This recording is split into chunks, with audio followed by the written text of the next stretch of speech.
Hello everyone, welcome to my channel. I just realised I need to get a bit of paper out to stop all that glare.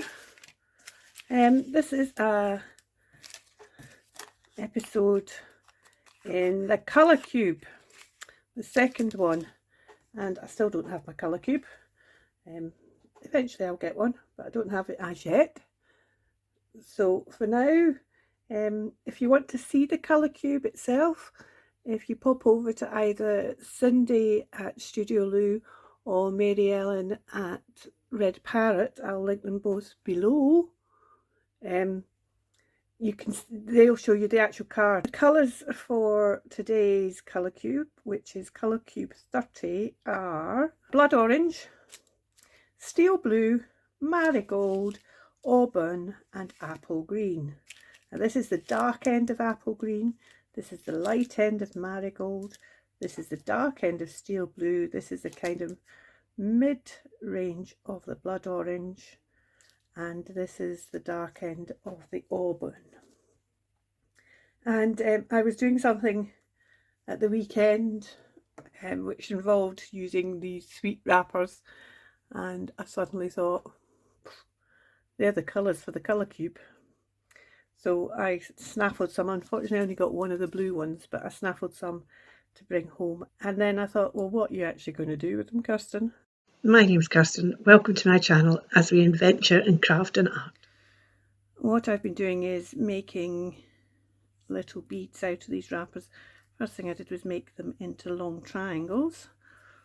Most of you know how to make beads anyway, but I'm just going to, for those who maybe don't, then wrap them round a cocktail stick. A bit of glue to keep it in place. And then when you get to the end, another little bit of glue. And that little bit of glue as you go kind of up and over just ends up with a wee sticky bit. If I was doing paper beads, I'd Mod Podge them, but because these are kind of plasticized already, I'm not doing. But what I am doing is I'm just getting a bit of gilding flakes and using that on the bit of glue that's left over, just to give it a wee bit of glue. I wish a lot of crafting is about learning things for next time. That's what I've discovered. And one of the things I've learnt for next time is, if I'm ever doing, which I might do actually, because I quite like the way these have turned out, if I'm ever doing beads out of these particular, or anything else that's of a similar nature, I'm going to make sure I do it cutting. No, there isn't going to be enough glue there. Cutting the paper so that I have one colour at one end and another colour at the other end, because that means that you end up with a two-tone bead. And the ones I've just cut out straight, I've ended up that they're just really one colour, but there's a couple, the green and I think it was the red was the other one, I've ended up with two of the tones.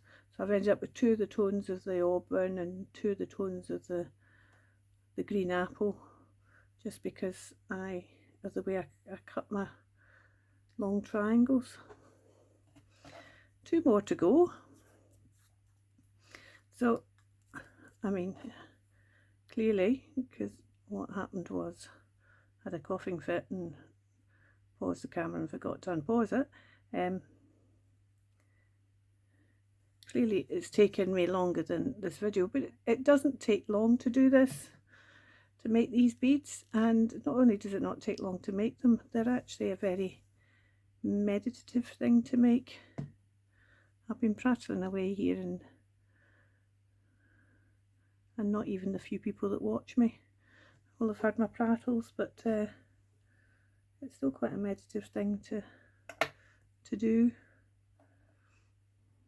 because you end up with getting into a rhythm.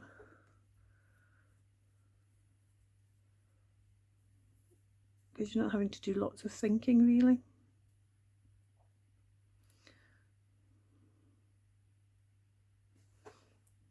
Sometimes you end up with ones that are a bit of a funny shape. So the other thing to say, which I did say, if you're not used to making these beads, is the bead's going to end up the length of your longest edge there. So for example, this blue one was a lot bigger. It was almost twice the width, so you end up with a longer bead. So if you don't want your beads to be kind of tubular, trumpet beads as they call it in the biz, then what you want to do is make sure that they're narrower. You could make them longer than these ones I've not made because the paper wasn't very long.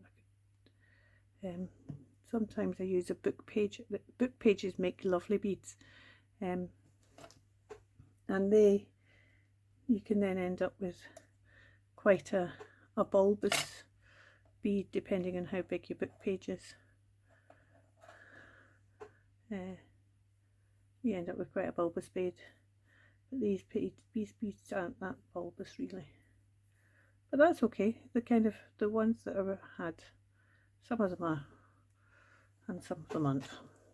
So this, if you're wondering, this is gilding flakes. There's lots of different companies that make it. I quite like this particular one because if you look in there, you can see how you end up with greens and pinks and reds and things in it, and it does last forever.